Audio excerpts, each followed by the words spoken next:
Daily மதியம் லஞ்சுக்கு என்ன குழம்பு பண்ணலான்னு யோசிச்சாலே பாதி நாள் போயிடும். ஸோ அப்படிலாம் நீங்கள் யோசிக்காமல் ரொம்ப சிம்பிளாக கேரளா ஸ்டைலில் சம்மந்தி பண்ணலாமா?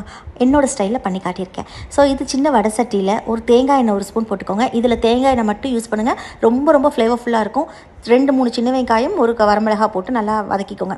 மிக்ஸி ஜாரில் டைரெக்டாக நம்ம வதக்கி வச்சுருக்க வெங்காயத்தை மட்டும் எடுத்து ஆட் பண்ணிக்கோங்க.